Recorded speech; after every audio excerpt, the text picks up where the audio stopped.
ating buhay, maaaring kamag-anak natin, maaaring minamahal natin sa buhay, maaaring mga bagay ang tinetreasure natin sa ating buhay, maaaring ang ating grades, maaaring ang ating mga pera, ayan. Marami tayong maaaring i-treasure sa ating buhay. At sabi po sa Matthew 6 verse 19, ayan. Lay not up for yourselves treasures upon earth, where moth and rust doth corrupt, and where thieves break through and steal. And sa verse 20 naman po, sabi dito, but lay up for yourselves treasures in heaven, where neither moth nor rust doth corrupt, and where thieves do not break through nor steal. Yan, if we keep on treasuring ng mga bagay dito sa lupa, pwedeng mawala yun ng isang iglap. Kasi sabi po dun sa verse na yun, na mayroong mga moth, merong mga rust, merong mga peste, or merong mga kalawang na maaaring makasira ng ating mga treasure. And hindi lang yun. Sabi rin doon, merong mga magnanakaw. And as we can see, marami naman talaga ding magnanakaw sa ating mundo. At kung anong mga pwede nating i-treasure sa ating buhay, lahat yun ay pwedeng mawala. Dahil pwede siyang masira, pwede siyang manakaw. And sabi sa mismong salita ng Panginoon na these treasures are the things that we give importance. Yung mga treasure nito, ito yung mga bagay na binibigyan nating importante sa ating buhay. Important sa ating buhay. And yes, we have priorities. And alam ko po na lahat tayo may mga kanya-kanyang tinetreasure sa ating buhay. And even ako po, meron talaga akong tinetreasure yung mga mahal ko sa buhay, mga magulang ko. Lahat po tayo meron tinetreasure sa ating buhay. Pero ang sabi po sa verse 20 na mababaliwala yung lahat. Hallelujah. Mapapaliwala lahat ng tinetreasure natin kung lagi lang para dito sa lupa. Kung lagi na lang para sa ating mga sarili ang lagi natin iniintindi, lahat po yun ay mawawala, lalo na kung ang kamatayan ay nandyan na. Lahat po tayo ay makakaranas ng kamatayan sapagkat hindi po permanente ang ating buhay dito sa lupa. At sabi sa verse 20, mas mabuting mag-imbak tayo ng kayamanan sa langit. Hindi po kayamanan lang sa lupa. Okay po kung mag-imbak tayo ng kayamanan dito sa lupa dahil sino bang umaayaw sa kayamanan? Sino bang umaayaw sa mga treasures dito sa mundo, di ba?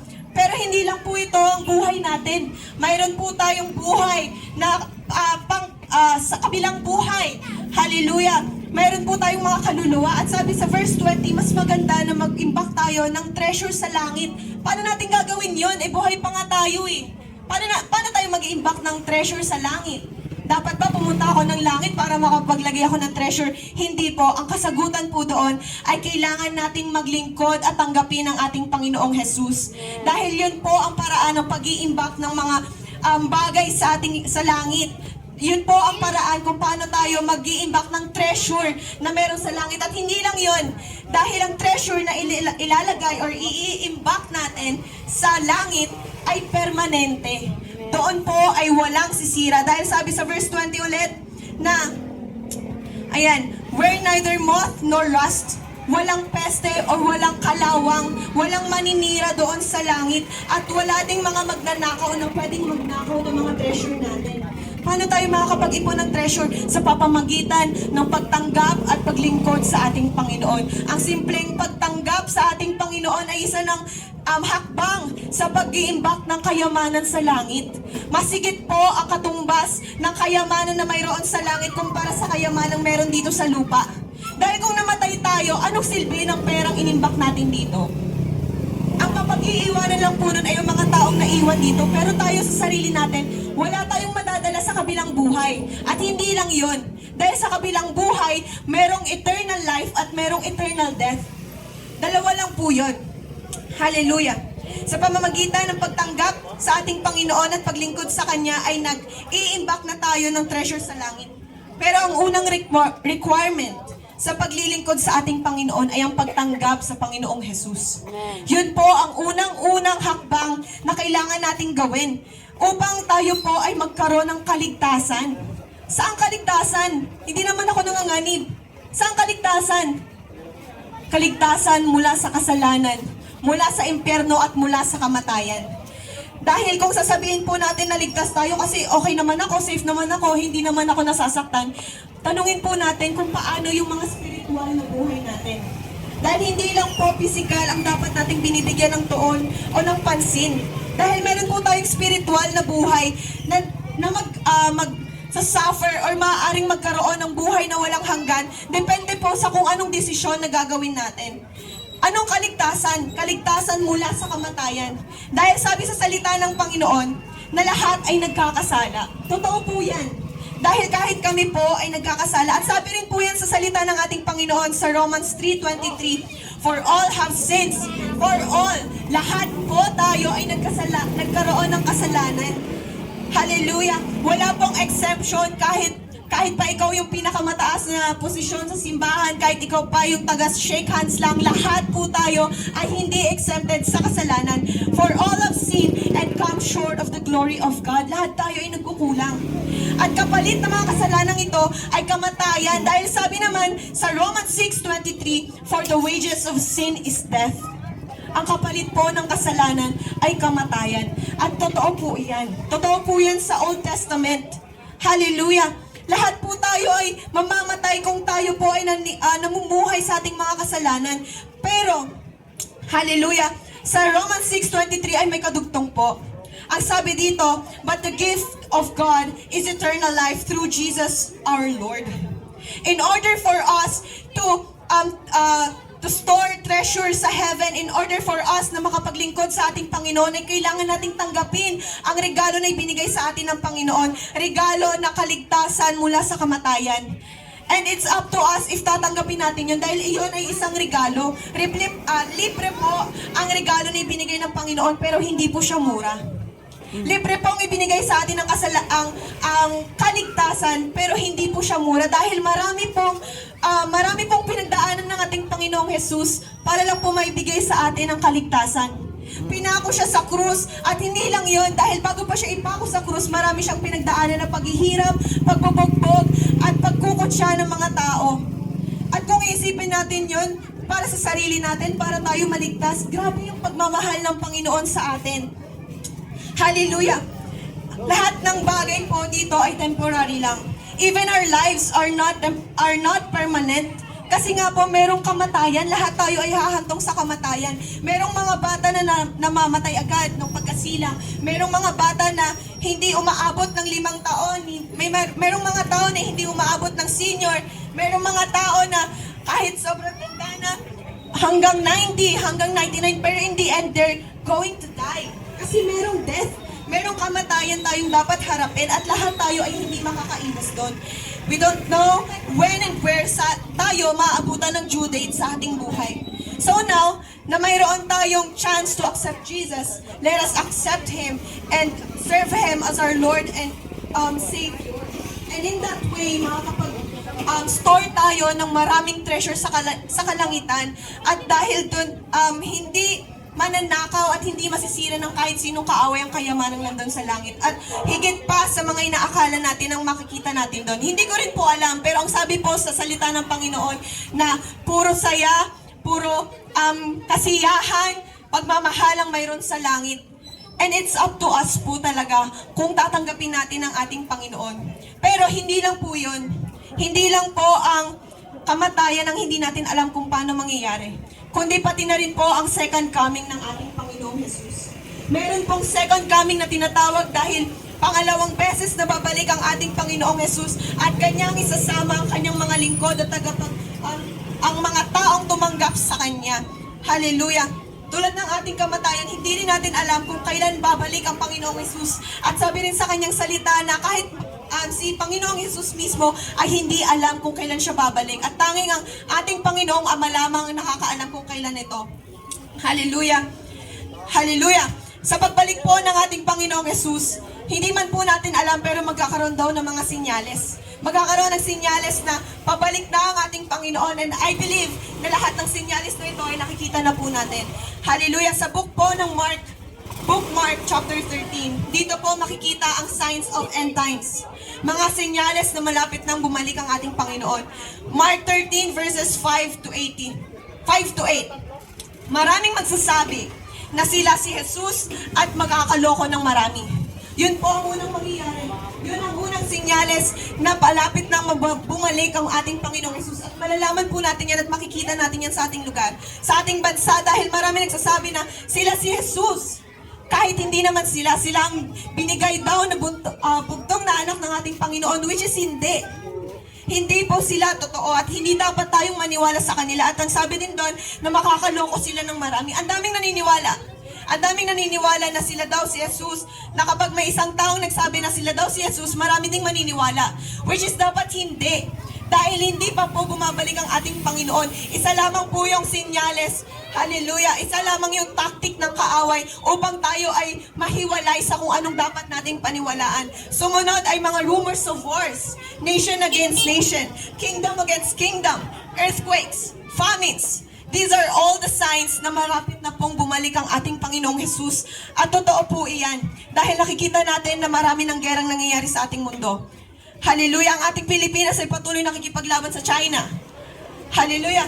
Ang Russia at Ukraine hindi pa rin nagkakaayos. Maraming bansa ang nag-aaway, maraming nakikipaglaban, ang daming korupsyon na nagaganap hindi lang sa bansa natin. Lahat ng yon ay magiging sinyales sa pabalik ng ating Panginoon. Sabi rin dito ay earthquakes. Ang daming lindol. At last year lang, ang dami na nating naranasan na lindol. Hindi lang sa atin, marami din sa ibang bansa. Sa Davao, yung nangyaring earthquake sa Davao, sobrang lakas. Hallelujah. At famine, kagutuman. Hallelujah. Alam natin na lahat ng ito ay nakikita natin at sabi sa salita ng Panginoon na lahat ng ito ay sinyales na pabalik na ang ating Panginoon. Hindi man natin alam, pero pabalik ang ating Panginoong Jesus. Hallelujah. At mapapasama lamang tayo sa ating Panginoong Jesus at kung tayo ay tatanggap sa Kanya bilang Panginoon at ating tagapagligtas. Hallelujah. If we accept Jesus as our Lord and Savior, magkakaroon tayo ng buhay na walang hanggan at ang buhay or ang kaluluwa natin ay mag-spend ng eternity sa langit. Pero kabaliktaran po ang mangyayari kung hindi natin tatanggapin ang ating Panginoon. Kabaliktaran, ibig sabihin, ang ating mga kaluluwa ay maaaring mag-spend ng eternity sa impyerno. Hallelujah, dalawa lamang po ang maaaring puntahan ng ating kaluluwa. Yun lamang po ay ang langit at ang impyerno. Sa langit po, doon tayo makakalasap ng lahat ng magagandang bagay at syempre makakasama natin ng Panginoon. Pero sa impyerno, lahat po ng paghihirap, lahat ng sakit at lahat ng mga kung anong pangit na bagay sa nakikita natin ay mas malala pa sa kung anong meron sa impyerno. At yan po ay totoo. Lahat po yan ay makikita natin sa ating Biblia. Hallelujah! At ang sabi ng Panginoon, hallelujah, sa kanyang salita na siya ang daan, katotohanan at ang buhay. Hallelujah! Hallelujah! Ibig sabihin ang ating Panginoong Yesus lamang ang tanging daan kung paano tayo makakapunta ng langit, kung paano tayo makakapag-store ng treasure sa langit. Ang Panginoon lamang ang daan at ang katotohanan. Ibig sabihin sa Kanya lamang natin malalaman kung ano yung totoo na hinahanap natin. Sa dami ng bagay or daming nagsasabi na kung ano-ano, marami tayong pwedeng paniwalaan, pero ang totoo lamang po ay makikita natin sa ating Panginoong Jesus. At yun lamang po ay may papakita sa atin kung hahayaan natin ang Panginoon na kumilos sa ating buhay once na tinanggap natin ang ating Panginoong Jesus. Hallelujah! Sa buhay po natin, alam ko po na marami tayong tinitreasure, marami tayong priorities. Ang dami natin, kaya nga po minsan, hindi na po tayo nakapagsimba kapag linggo kasi kailangan nating magtrabaho, kailangan nating mag-aral. Kahit kami rin po, estudyante din po kami at kailangan namin mag-aral. Pero ang sabi ng Panginoon, seek ye first the kingdom of God and His righteousness, for all these things shall be added unto you. Unahin natin ang Panginoon, kilalanin natin ang ating Panginoon dahil siya na po ang bahala sa lahat ng bagay na kailangan natin. Hallelujah! Tanging langit at ang impyerno lamang po ang pupuntahan ng ating buhay. Lalo na ng ating kaluluwa once na tayo ay namatay. Hallelujah! Hindi po natin pwedeng sabihin na unfair ang Panginoon kasi bakit niya hahayaan na mamatay sa impyerno ang mga tao kung mahal ang tao? Yan ang laging katanungan ng mga tao. Bakit sinasabi niyo na mahal tayo ng Panginoong Ama kung hahayaan niya naman tayong mapunta sa impyerno? Unfair ba ang Panginoon dahil sa ganon? Hindi po unfair ang Panginoon. Sapagkat ang totoo po niyan ay fair ang ating Panginoon at mapagmahal ang ating Panginoon. Ang impyerno po ay ginawa para po kay Satan at sa mga anghel na kumalaban sa ating Panginoon. Yun po dapat ang kanilang pagpupuntahan. Yun po ang kanilang naging lungga dahil sa pagsuway nila sa ating Panginoon. Pero po dahil sa pag-fail ng humanity, sa pagsuway natin din sa ating Panginoon, dahil meron tayong free will, merong merong pagpipili. Hallelujah. Meron tayong pinagpilian, lalo na nung panahon pa ni Adan at Eva. Meron silang free will. At kahit ngayon din mismo, meron tayong free will kung susundin natin o hindi ang Panginoon. Dahil sa pagsuway natin, at tulad ng sabi ko kanina sa Romans, sabi po sa Bible kanina sa Romans, na lahat po tayo ay nagkakasala. Kaya napupunta pa rin ang mga kaluluwan ng ibang tao sa impyerno. Hallelujah. Pero hindi po ibig sabihin nun ay unfair ng Panginoon sapagkat nagbigay po ng solusyon ng ating Panginoon para doon. Kung meron pong impyerno, ay merong langit. Kung merong kamatayan, ay mayroong buhay. Hallelujah. At kung meron kapahamakan, ay mayroong kaligtasan. At yun lamang po ay makikita natin kung tatanggapin natin ang ating Panginoon. Dahil alam po natin sa kanyang salita sa John 3:16, "For God so loved the world that He gave His only begotten Son, that whosoever believed on Him should not perish but have everlasting life." Ibinigay po ng ating Ama ang kanyang bugtong na anak na si Jesus upang mamatay sa krus, upang iligtas tayo, upang ipakita kung gaano niya kamahal ang ating mga buhay. Hallelujah. Sa ganoong paraan po ay hindi naging unfair ang Panginoon. Hallelujah.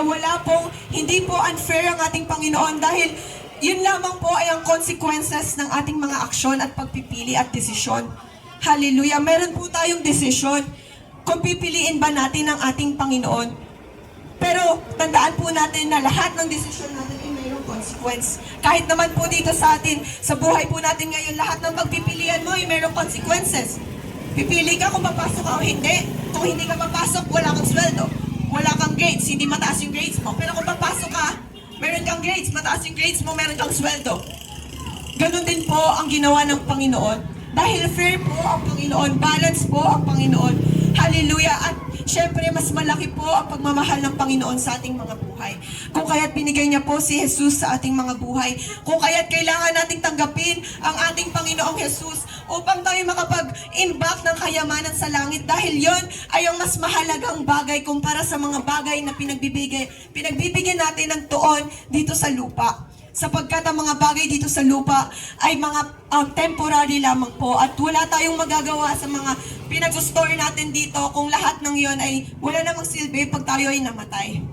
Lahat po tayo ay mayroong sariling deadline sa ating mga buhay. Lahat tayo ay makakaranas ng kamatayan at may mga sariling due date.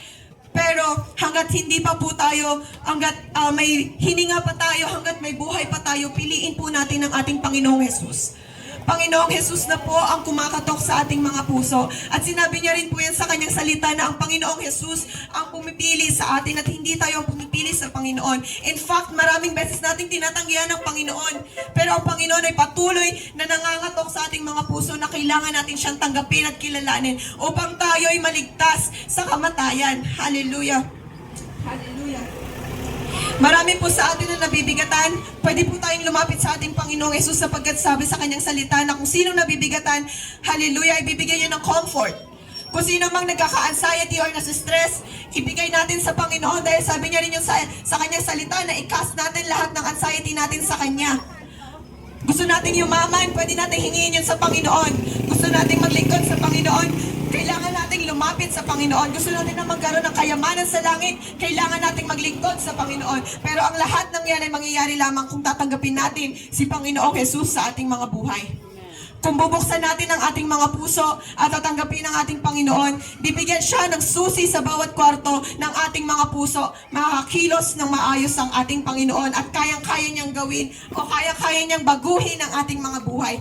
Maaaring sa paraang hindi natin alam, sa paraang hindi tayo sanay, pero maniwala po kayo dahil kami rin po ay naranasan namin kung paano magbago ng sitwasyon ng ating Panginoon. Hallelujah! Marami pong testimonies sa simbahan namin. Kung nais nyo pong marinig ang mga testimonies na yan sa mga youth, sa mga elders, marami po kayong maririnig dahil napakabuti po ng ating Diyos. At kung nais nyo pong malaman at nais nyo ding maranasan niyon, ay libreng-libre po ang kaligtasan na binigay ng ating Panginoon. Hallelujah! Kung kaya, ini-encourage po namin kayong lahat na kung sino man po ang naaabot ng sound speaker na ito, na nawa lahat po tayo ay matanggap ang ating Panginoong Jesus, ang kaligtasan na ino-offer ng ating Panginoong Jesus. Siya na po mismo ang lumalapit at kumakatok sa ating mga puso. Natanggapin siya bilang ating Panginoon at tagapagligtas. Hallelujah! Maraming salamat po sa pakikinig at nawa po lahat po tayo ay may natutunan sapagkat ang salita po ng Panginoon ay napakalawak pero lahat po yun ay totoo. Sapagkat siya po ang salita, hallelujah. Siya ang katotohanan, daan at ang buhay. Hallelujah. Hallelujah. God bless po sa inyong lahat. Maraming salamat po sa pakikinig. At I pray na ma-bless po ang lahat ng mga inyong, tawag na to, inyong mga hanap buhay. Ayan. Hallelujah. At huwag po natin kalimutan ng Panginoon sa ating buhay. Hallelujah. Maraming salamat po. Amen.